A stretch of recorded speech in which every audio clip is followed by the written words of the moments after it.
Hello and welcome. I hope the fan isn't too noisy. I've turned it up a little bit. Or them, we have two ceiling fans in here. I've turned them up a little bit because it's very warm here. Okay. Moving straight on with the comments and questions, as there are quite a few to catch up on now. So, without further delay, he says, delaying further, I wonder why lay Buddhists spend so much time and resources on building ornate stupas, gold statues, offering luxurious accommodation to monastics and even giving them meat. I think, haven't we just recently answered this question? Or some question very similar. I'll just finish it though. I know giving is a paramita, so parami, we would say in Pali, to work on. But wouldn't it be better to give to people struggling with poverty or disaster relief or providing sanctuary to animals? Yes, and yes. And we have just recently spoken about this at some length. But yes, the Sangha is not a charitable organisation in the sense of external provision of care. That is for governments, for charitable organisations and for society as a whole to take care of their own. The monastic Sangha is a group, a body of men and women whom have withdrawn from society and depend on the support of others to take care of them, but require very little for that. So it is true to say that they don't require luxurious accommodation, nor do there need to be temples, stupas, and statues for their practice. However, lay practitioners, as well as monastics, enjoy the reverence and beauty of having such things to support their practice, to give their practice focus. It is the development of dana, one of the primary qualities, giving or generosity, we develop through this practice by giving to others, and that can be in any form that you choose. And if it is the case that there are charitable organisations or areas of society that need your support, your focus will be on giving in that direction, the majority of what you have available to give. But that doesn't mean, for sake of developing good karma, punya karma, meritorious actions, you cannot still offer a small amount of food to a monk whom requires feeding each day, or give robes, or give anything that you feel is appropriate to your Sangha. This is up to you as lay practitioners. But it is evident, yes, that there are many temples and glorious structures created in the name of Buddhism by lay practitioners. And why is that? Because they enjoy doing so. But those people may also be giving elsewhere, supporting societies elsewhere. Now also, one must remember, the monks and the nuns, they don't need very much at all. So in essence, whatever they are given, they cannot, for instance, store themselves individually food overnight. So this is for the benefit of lay practitioners who come to live or stay in a monastery. if there is food that's left over, they may store it overnight and they may use it or even re-offer it the following day. But normally speaking, and the way it works in any of the monasteries where I have spent any length of time myself in, is that the abundance of offerings, the surplus, is redistributed elsewhere to good causes. So therefore the Sangha is involuntarily, but just naturally acting as a conduit to receiving that dana. So for example, I receive way too much food each day by going on Pindapata, but I don't stop going on Pindapata. I carry on the same route, the same length, and the surplus on my return journey I give to the local government hospital patients, which is spread amongst the ladies' ward, the men's ward and the children's wards, and the nurses and even sometimes the doctors. So therefore offering them at that time of the day a breakfast snack. It gives me the opportunity to practice generosity, and this is rare for a monk. Ordinarily speaking, we have nothing to give, but on that occasion, as it is in my bowl, it is surplus to requirements, it can just as easily be given out of my bowl. And that is dana. It's dana that's been received, so the donors have been practicing dana, generosity, developing generosity, parami. And then the monk, or myself in this case, too, is practicing generosity, developing the dana parami by giving. But more importantly than that, it makes me very happy to do that. And you'll know yourselves, by giving, it makes you feel happy. So we don't just give to feel happy, we give where we recognize the need for something to be given, and we develop as a result of that, as a natural side effect, joy and happiness. So this is what we're trying to do.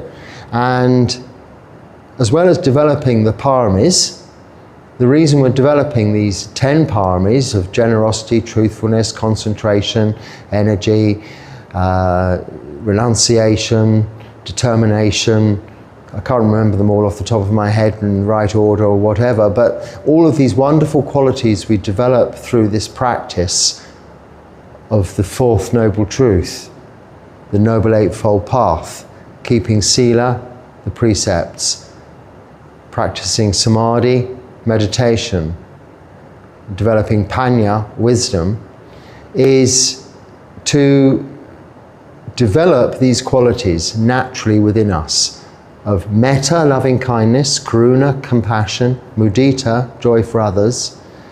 These three are no better exemplified and developed than by giving through generosity, dana.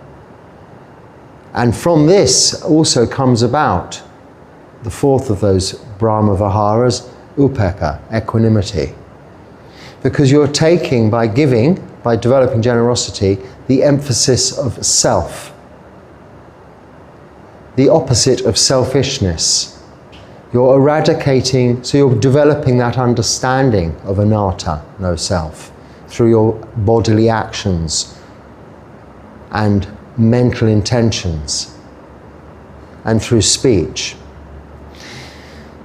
You're also lost the train of thought there. But I think moving on from that, as I said, we have spoken about it at some length in a recent talk. You might have to just go through them if you haven't listened to them all so far, and you'll see a very similar question comes up. I think it's a talk called Forest Monks and Village Monks, if you need a reference title.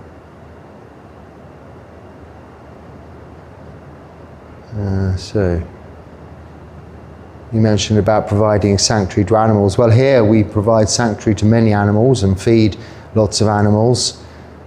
And I'm not isolating myself here. This is a generally accepted practice for all monks living, whether alone or in communities. Their doors, their communities are open to people to visit and stay. And this includes all of nature, wild animals and abandoned domesticated animals. You'll see in many monasteries many dogs and cats hanging around because they know they're safe and they know they can be fed, or they will be fed.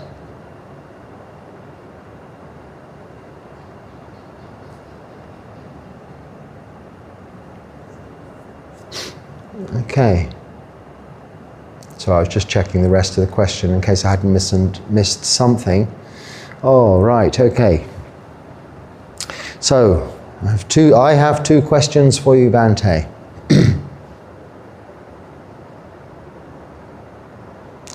Right, reading through all of that.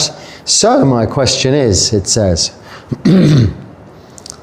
how can I learn more about Theravada? Do you have any particular books, websites, or certain teachers to learn Theravada tradition from the ground up? Theravada means way of the elders, and you're comparing it to your research into Buddhism, looking at the different traditions over various years, and Buddhist studies and Mahayana practice, and so on and so forth. Theravada is one of the main schools of Buddhism, referring to the way of the elders. And you know, this again is a subject I've covered many times before. The Buddha is our teacher, and his words, his teachings are contained in the Pali Canon, or the Tipitaka, which comprises the Vinaya Pitaka, which is the code of conduct or rules for monks and nuns, for the Sangha. And that isn't that relevant to lay practitioners, although it might be interesting. But the next basket, Tipitaka, means 3 baskets. The first basket's the Vinaya Pitaka, and the second basket is the Sutta Pitaka, which is the words of the Buddha, the teachings of the Buddha, his discourses, and those of his closest disciples, which were subsequently, after the Buddha's time, written down, having been orally transmitted over his 45 years of teaching, and contained in this very organized structure of books in this basket called the Sutta Pitaka. And then the third basket is the Abhidharma, which is subsequent commentaries on those teachings written by monks. Very knowledgeable, intellectual individuals, having studied the suttas, have broken down the way the mind works into another collection of books, or the Abhidharma. Again, it isn't so relevant because it is commentary on the core teachings of the Buddha. So in Theravada Buddhism, we take the Sutta Pitaka, or the suttas, to be our core teachings. And within them are certain suttas that are very well known. And the best place to identify those in the first instance is through the Theravada chanting book. It's almost an index to the Sutta Pitaka, because you'll have in there the core suttas. For instance, the Mangala Sutta, Ratana Sutta, Karaniya Metta Sutta, the 3 chants that are most commonly chanted by monks and lay practitioners, which are summaries of their equivalent main suttas in the Sutta Pitaka, in the suttas. And also in the chanting book are reflections on aging, sickness and death, are reflections on Asubha, the 32 parts of the body, and also reflections on meditation practice, most important. For instance, the Anapanasati Sutta, the way we practice meditation. A chant form, a summarized, easy to understand, concise form of that whole sutta contained in the Sutta Pitaka. So begin your studies with reading through the chanting book in your own language and understand what it is, the words that you are chanting or listening to.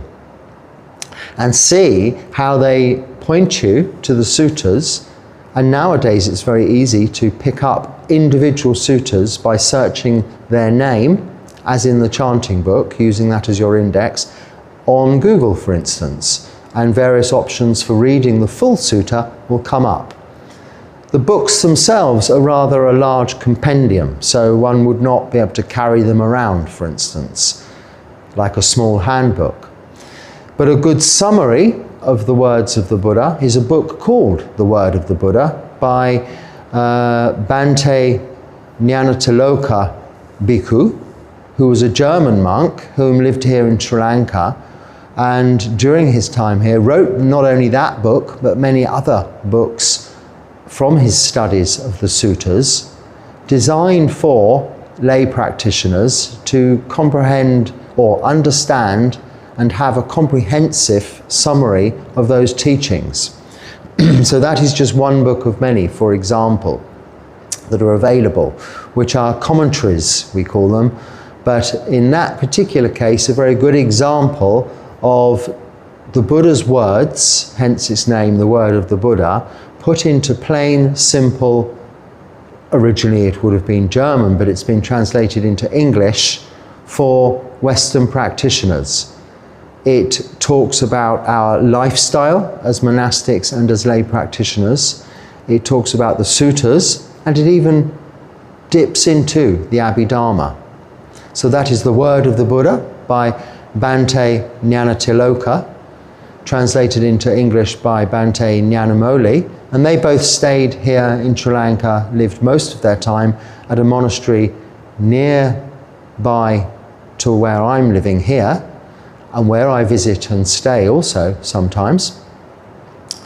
And it is a place of pilgrimage for me, because in their time, during the wars, between the wars, the First and Second World War, living here, against all odds and adverse conditions, they established that information for, or literary path.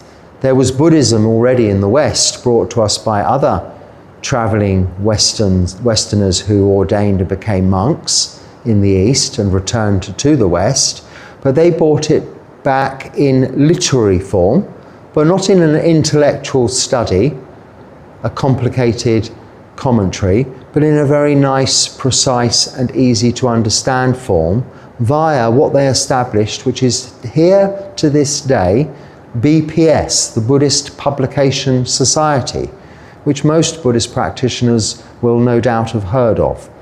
And that is now based in Kandy, the centre of Sri Lanka, and is so because it became quite large, and too large for its original home, and where it was established on the island Hermitage near Galle here in Sri Lanka, where it was established by Bhante Nyanatiloka all those years ago.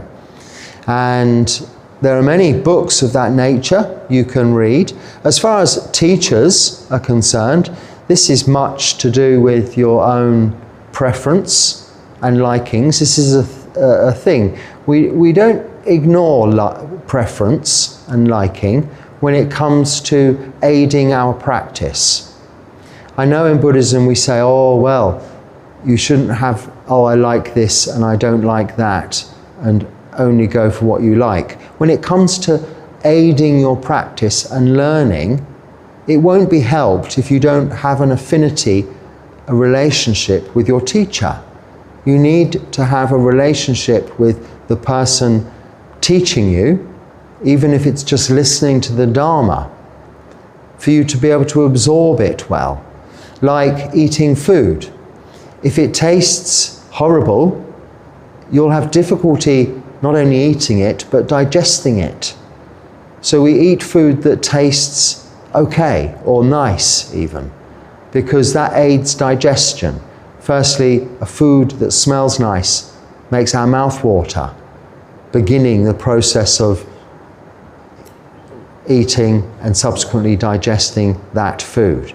If food isn't pleasant and put before us, the natural process doesn't begin, and it's all a bit of a struggle. It is the same with learning. Food for the body and food for the mind can be compared in that way. Food for the mind needs to be presented well, coherently, and in a pleasant way that you can enjoy hearing it and therefore absorb it. This aids learning and then subsequently aids your practice. So it's a matter of preference and choice. And if you look on YouTube, apart from this channel, there are other Theravada Buddhist monks offering their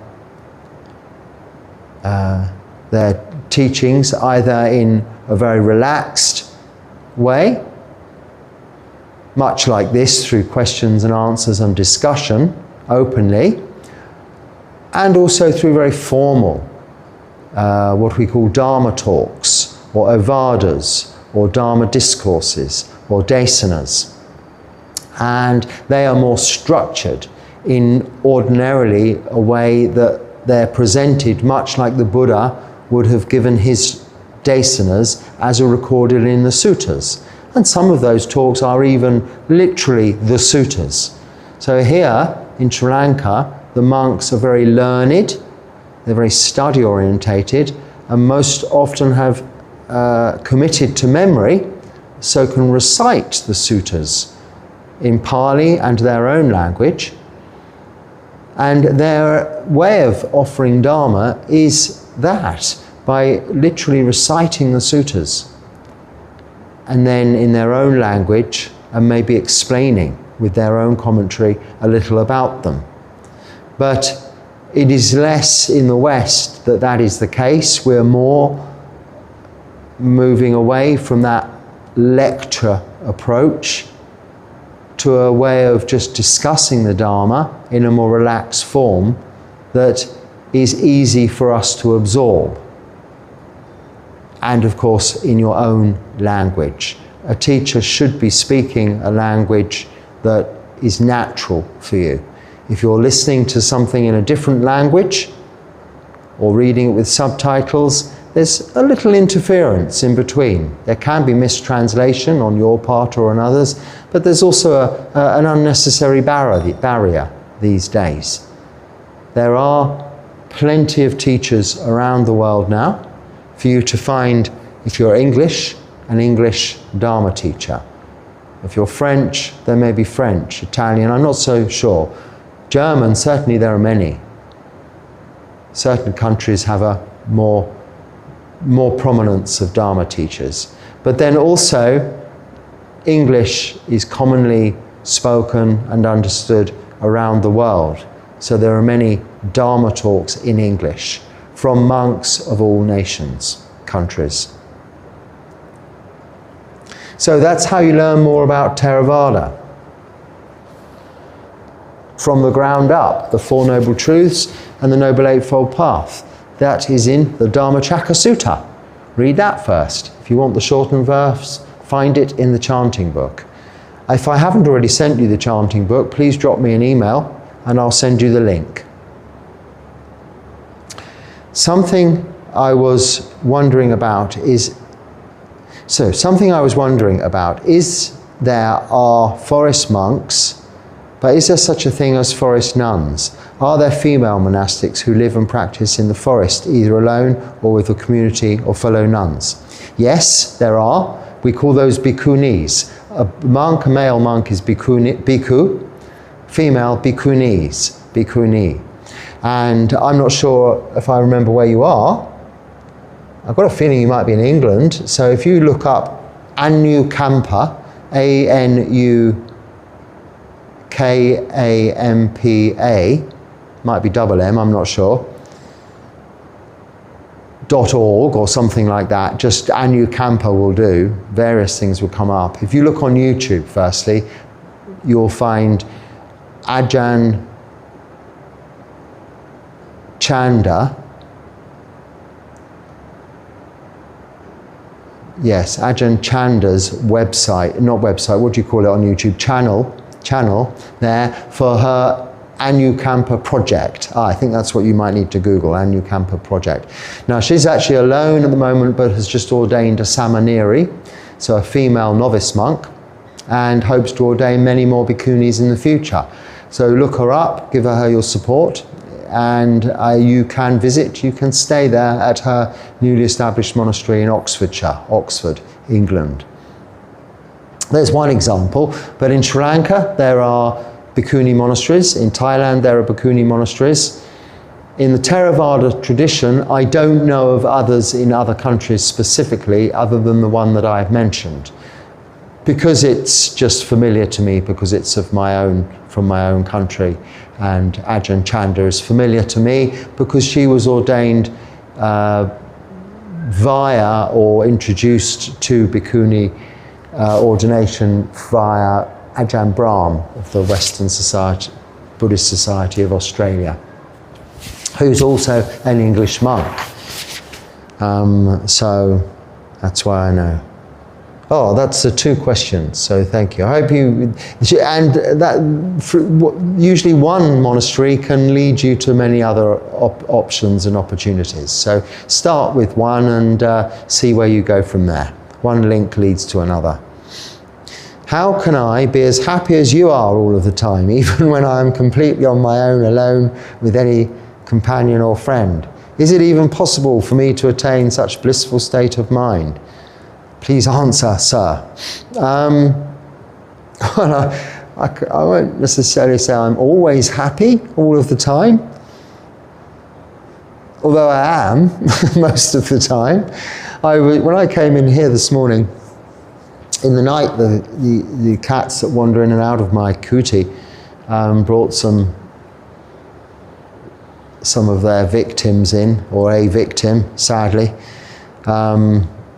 I didn't do much about it. It was clearly already dead, I could tell from the crunching, and they didn't bring it any further than the door. I think they've noticed I'm not very happy and get quite upset when they bring it in and put it on me or near me, or hide it in a corner where it won't be found as quickly as it needs to be. So as a result of that, I came in here this morning just to turn the lights on and have a quick sweep around, because like my kuti, the doors are always open. It's all open here, welcoming for people and creatures. So they too had committed this heinous act of killing and violence in here and left a terrible mess there, some of which is still present. I had to clear up. So, well, I suppose I wasn't unhappy, no. I was grateful they'd, I suppose, if it had to happen anywhere, the poor thing met its end in a peaceful and tranquil place. So I cleaned that up. So we have our moments. Now, you know, we develop through our practice something I just mentioned there when talking of the Brahma Viharas, which are the places of abode.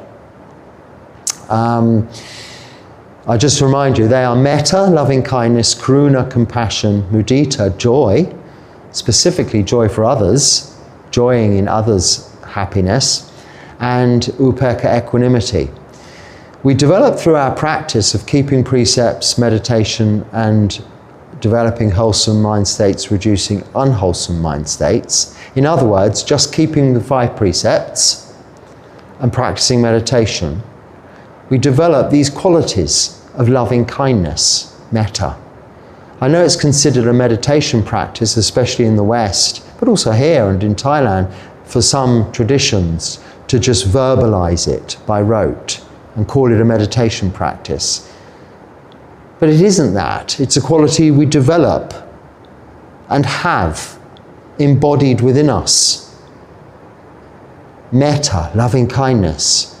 So that yes, all of the sweet little cats, dogs, other creatures of nature do come to us in the night and do bring us offerings of food that they consider to be something kind.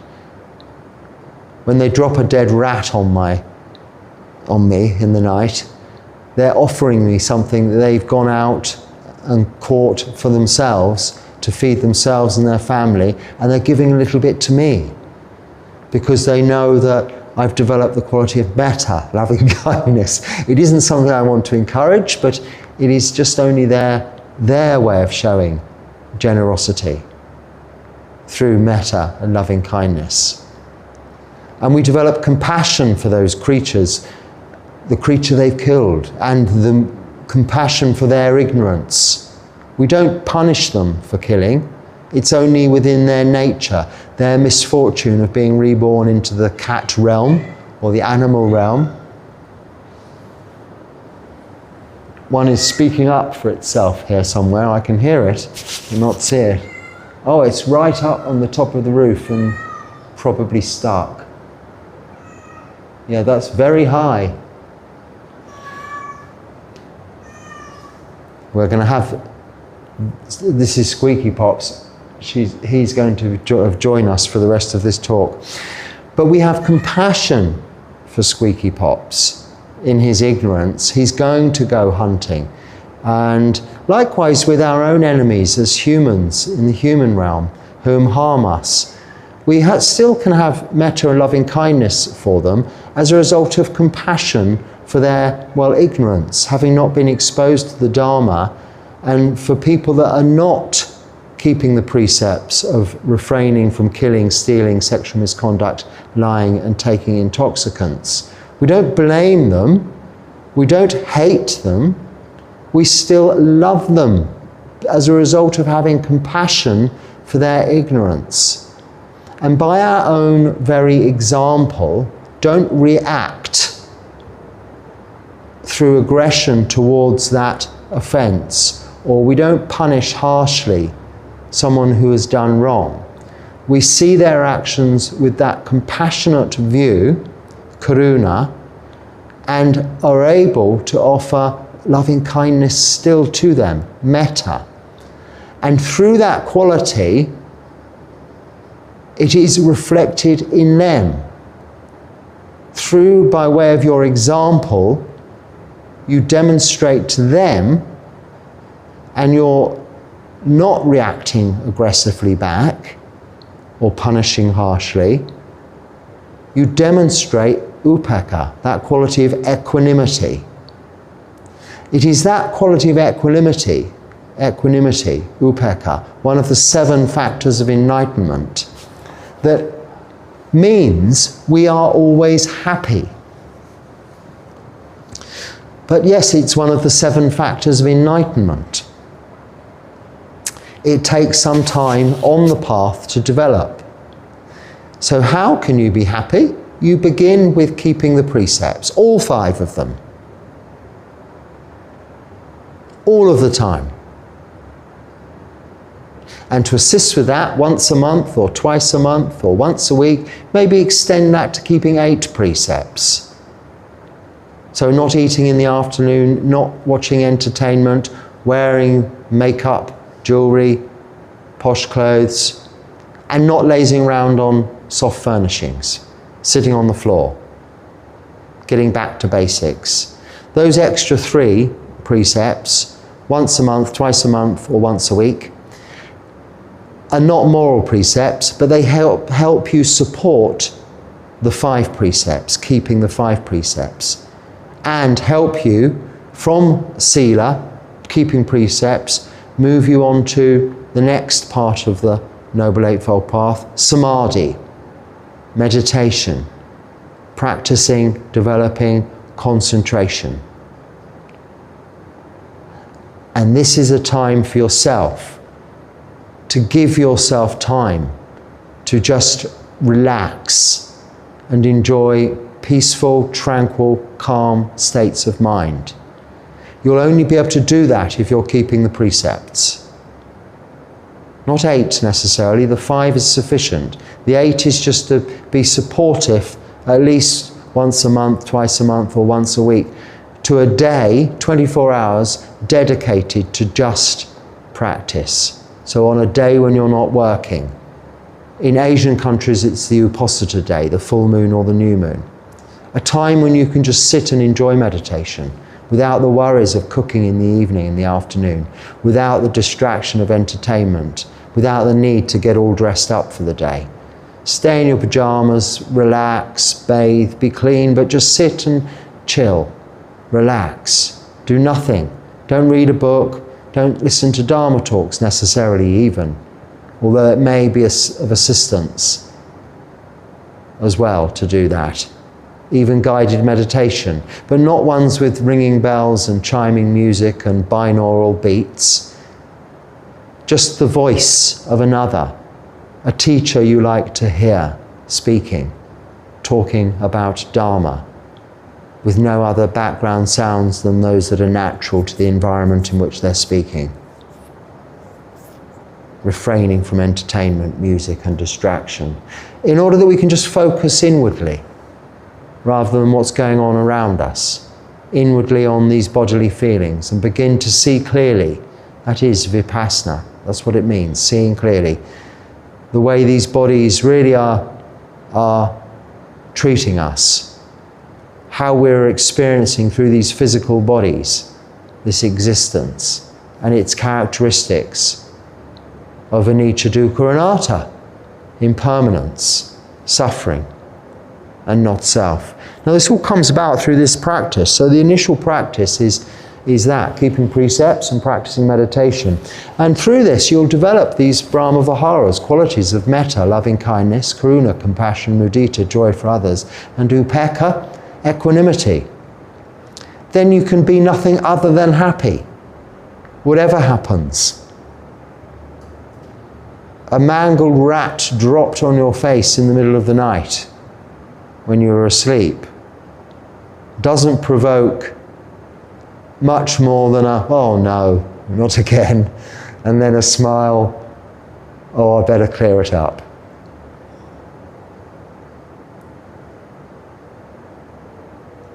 This is really practicing metta, coming from karuna.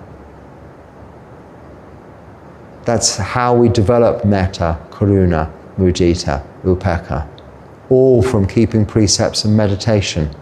Sila Samadhi brings about wisdom. And wisdom isn't intellectual knowledge, knowing all of these suttas so you can recite them verbatim. That's useful. Certainly, some questions I get, I would sometimes wish I knew the sutta that was applicable, because there is always one for any question.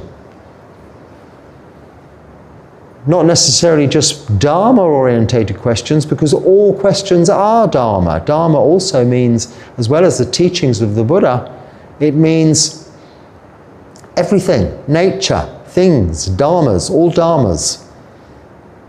So your experience and the question resulting from that experience is a Dharma in that sense, which is then created through the khandhas, the aggregates, these that make up this physical body and thinking brain, the physical body and its sense organs, eyes, ears, nose, mouth, skin, so seeing, hearing, smelling, tasting, touching, sensory contact is coming from the body, and then interpreted through, that is rupa, body, bodily form, and then interpreted through the thinking brain, which is what we call nama, thinking brain, collectively, the experience of that contact, which is vedana, feelings, sanya, recollection of those feelings, sankhara, then mental formations, all as a result of vijnana, which is that physical sense consciousness. That is collectively the living experience, what we are, that I've spoken about so many times.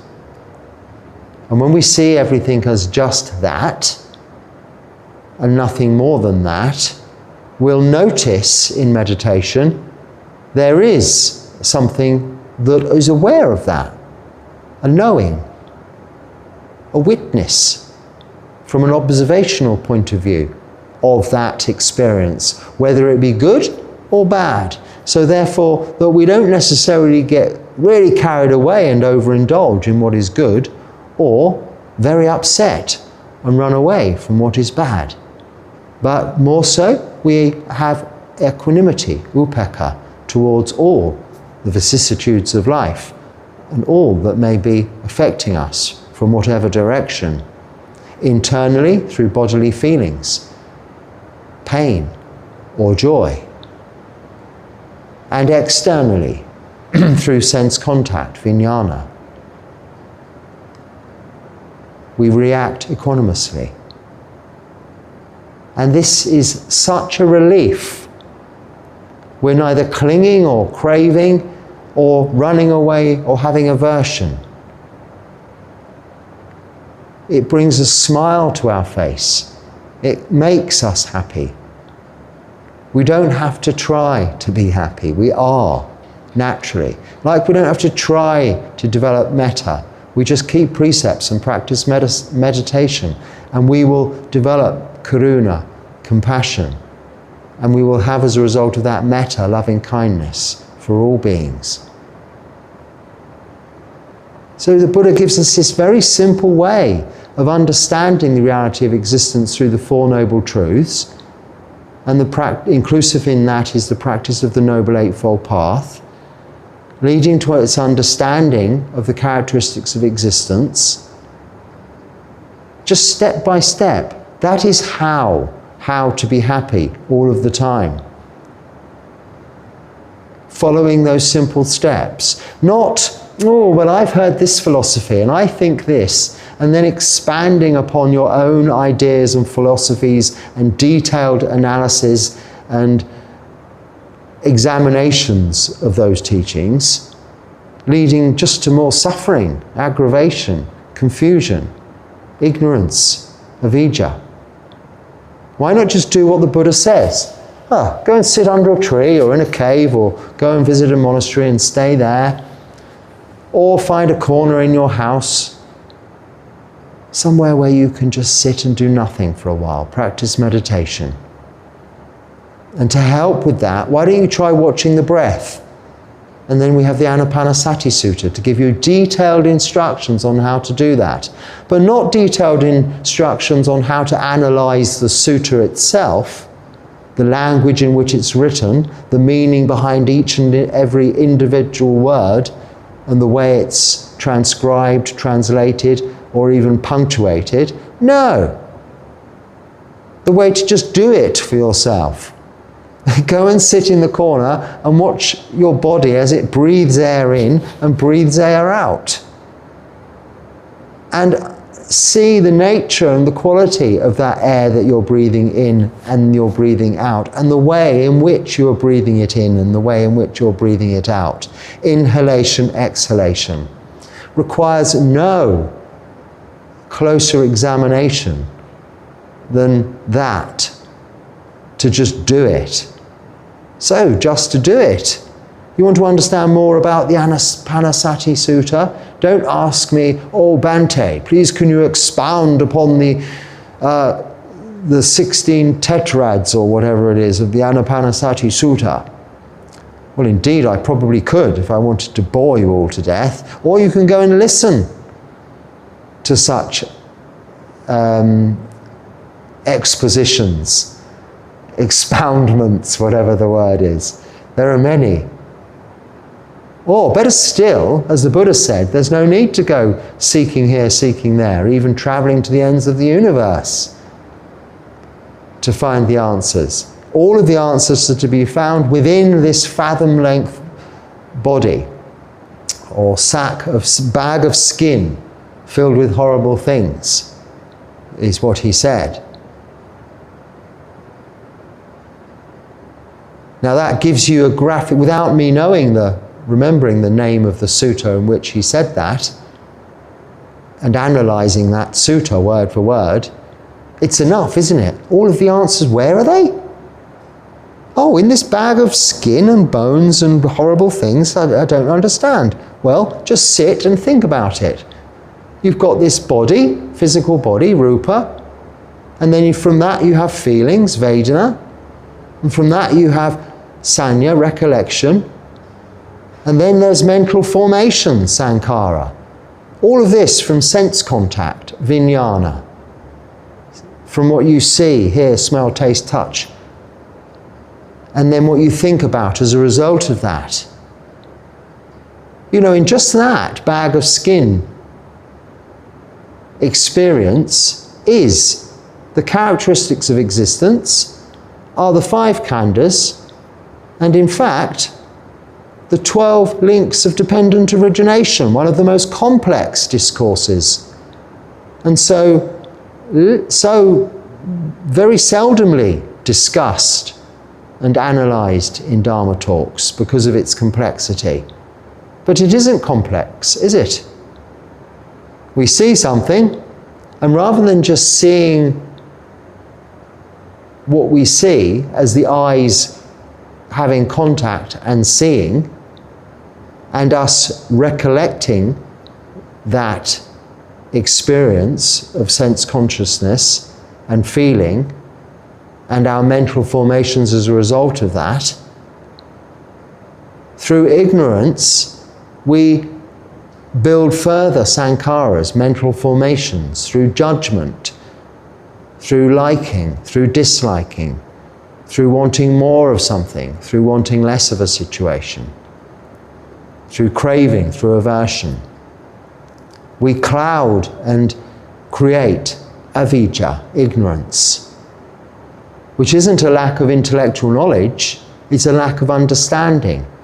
Now, the understanding only comes from doing the practice, doing it. Sitting with the precepts as your foundation support. The precepts give you confidence. You're doing no harm either to yourself or anyone else. So you can legitimately go and just sit in a corner and do nothing now. I'm not breaking any precepts, causing any harm to myself or anyone else. So now for 1 hour, I'm going to meditate. Do myself that kindness. And as a result of that sitting, see within this fathom length body that all of those questions can be answered.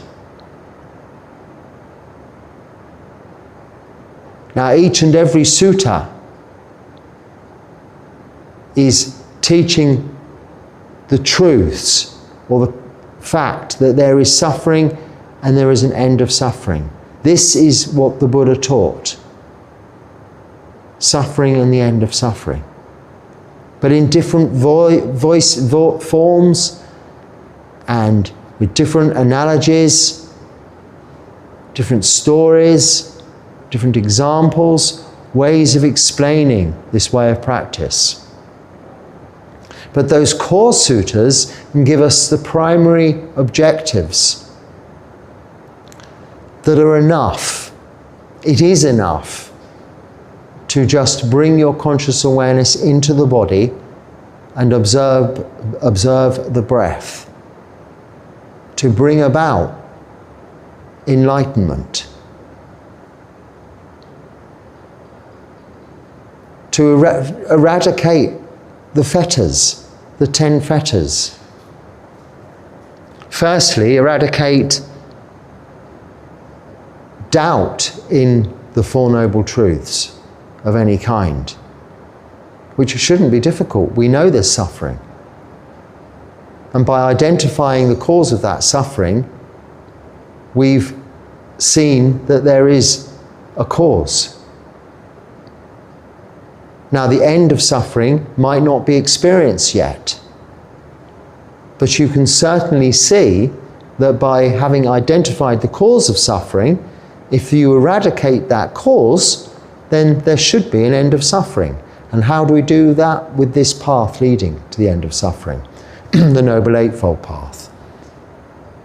So the first stage of enlightenment is having eradicated doubt in that, seeing the characteristics of existence, that all things are impermanent, are suffering, and are not a self. And once again, we don't need to go into such detailed depth analysis of that statement when we can experience it, see in meditation, by just doing it, that there is not a self.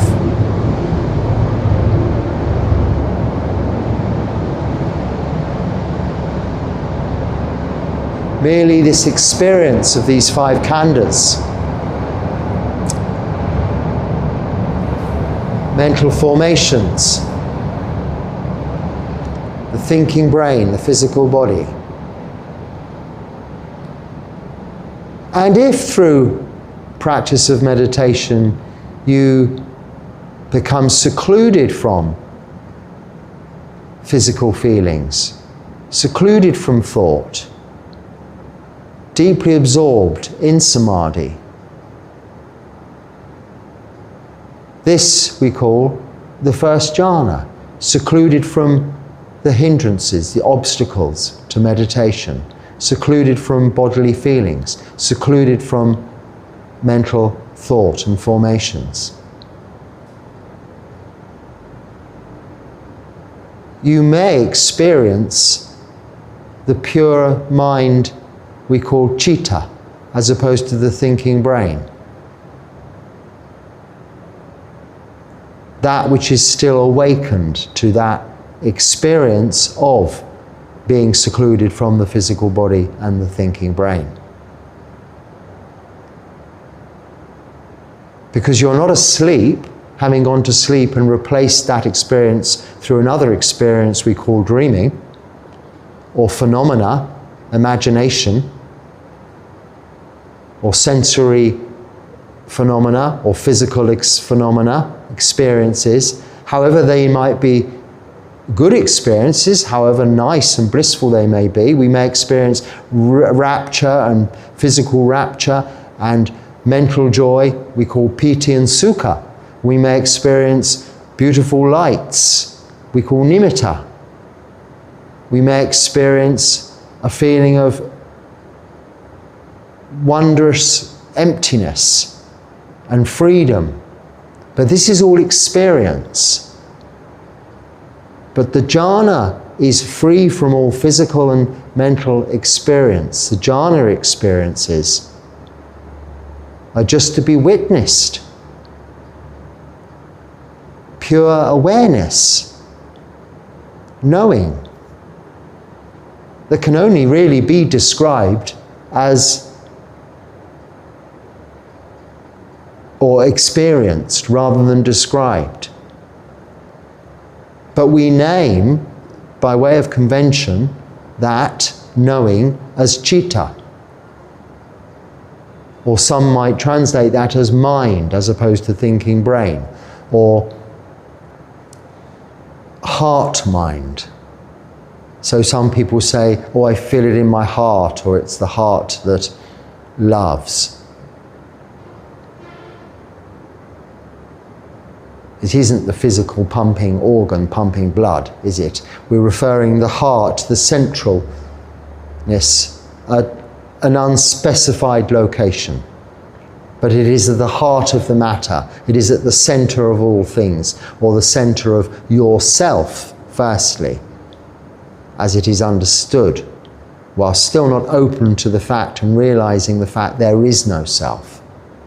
And that this heart mind, this citta, is something separate from those 5 aggregates or 5 khandhas. And in jhana, that's all there is that's aware. Aware of nothing going on. You're not asleep, you're not dreaming, you're not feeling, you're not thinking. You're awake, however. And there are all of the answers for you. In and coming originally from that fathom-length body, bag of skin you've just plonked on the floor somewhere, and allowed to just, through observing the breath, come to a state of samatha, which means peaceful, tranquil, calm states of mind, in order to see clearly, vipassana, see clearly the characteristics of existence, leading to samadhi, leading to jhana. And that's how you become happy all of the time. And on that point now, I haven't gone through very many of the questions, but we can continue with those tomorrow. I'll look forward to speaking to you again then. I hope it's been useful. If not, just let it go. Until next time, be happy and stay well. Sukhi Hotu.